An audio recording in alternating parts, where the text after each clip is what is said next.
So his friend let his girlfriend drive home after she had a couple of drinks. She gets into an accident, and who's at fault? She says it's his fault.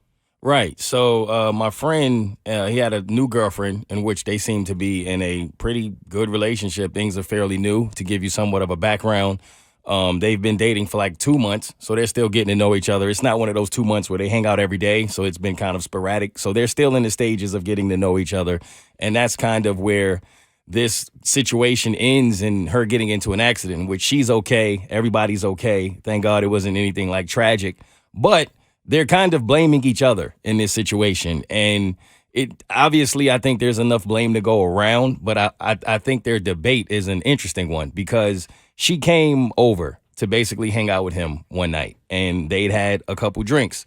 And at the end of the night, she decided that it would be best for her to go home. At this point, she had never stayed over, so they haven't got to that level of being, I guess, as comfortable with each other as far as like spending the night with each other. But it was late. And he knew that she'd had a couple drinks, and so did she.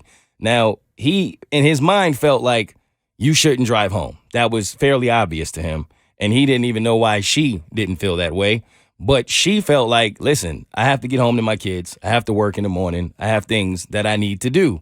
And he knew that she had enough to drink to where, like, she could barely walk. Like, she was pretty drunk, but she felt like she could get home. Like, at the end of the day, he was like, I really didn't know what to do. He found himself in a really tight situation because he's like, I can't force her to stay. Like, in his mind, if we had been a little more comfortable together, or if this was like a best friend or a family member, like a sister or something, he feels like there wouldn't have been nothing to talk about. I'm taking your keys, you're staying, and that's it.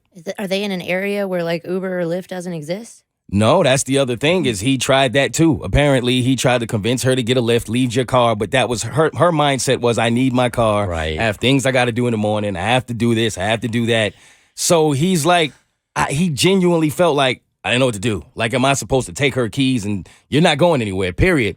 But he felt like that would have been a little too aggressive. So he was like, at least stay another hour. Because then she can call the cops and be like, this guy took my keys and he won't let me leave. Exactly. So he thought. And they would give her a breathalyzer and be like, you're walking a little crooked, ma'am. Mm-hmm. I'm sure. So he gave her like an hour to kind of sleep it off, kind of see, hope that would help.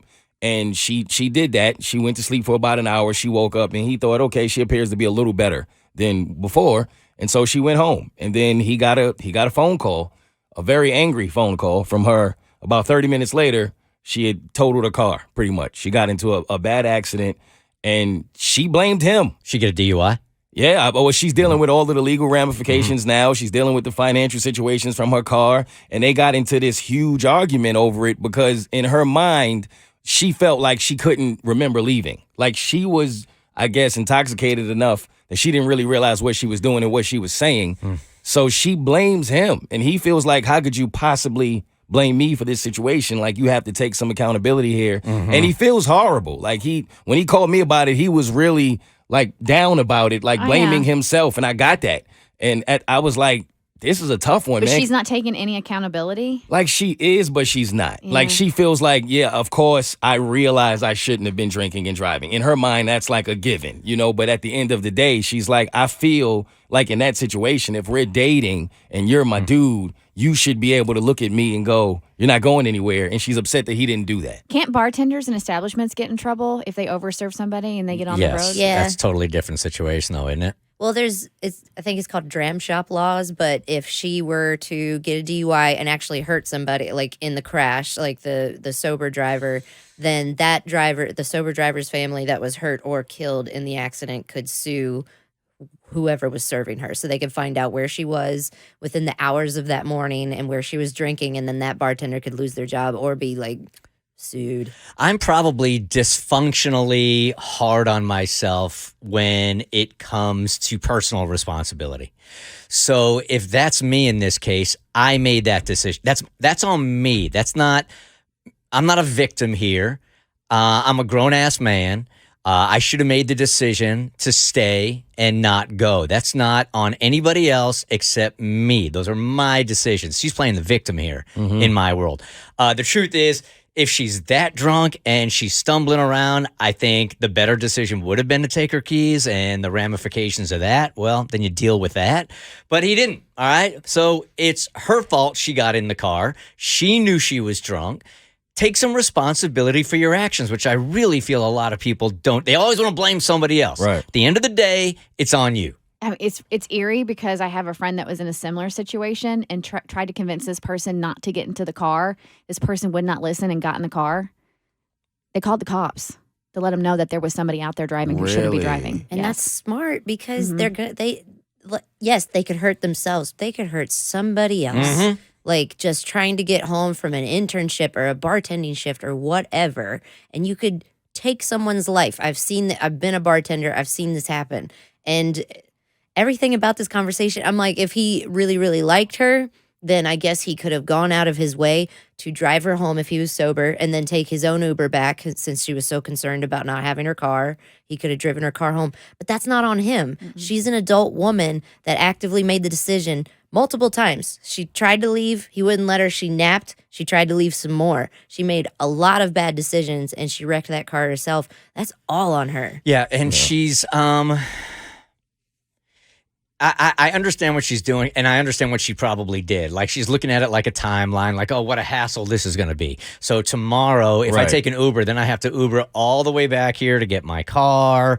Now you're talking about time, and in your buzzed mind, that all makes sense. And the reality of getting a DUI or doing some harm to somebody else or yourself, it doesn't even feel like that kind of thing never happens to me. Being locked up for 48 hours, how much time is that going to take out of your life versus, oh crap, I need my car in the morning. So what I'm going to do is Uber home from this party, and then I'm going to wake up an hour earlier. Oh, it's going to suck because I'm going to be so hungover, but I'm going to take an Uber back to get my car. That's what adults do. Like, there's no reason that this story should have happened, that she should have wrecked her car in the year of 2021 when there is just as much cars, like drivers to take us places wherever we want. It's magic on our phone.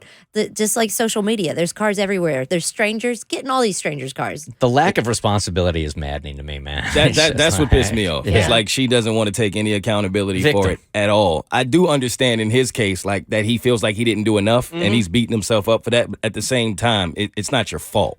It's her responsibility. It's her responsibility. Here's Ashley. Good morning. You're on the Bert Show, and you're on the Voice Disguiser. Good morning. So I want to challenge Mo. I don't think he should feel bad, and I don't think he should feel any responsible. I was that person, and I was told not to drive, and I got in an accident. Granted, my situation probably wasn't the extent to hers where the DUI and all that stuff, thankfully. But, I mean, I did mess up a car that was not mine. You know, I actually ran into something that ended up having to be paid. I went to the hospital, so that was totally my fault. Yeah. I can't blame anybody else. I was trying to talk out of it, and I didn't listen. Granted, this was 10 years ago, which is no Uber or anything. My mindset was trying to get home, so I get where she's coming from, but she can't blame anybody. Right. It's so much easier. It's so much easier to blame somebody else for your position in life. I mean, that takes the responsibility right off of you, puts it on somebody else, but it's not the truth. That's a fact. It's on you. At the end of the day, she made the decision to drive, and that's what happened. The Bert Show.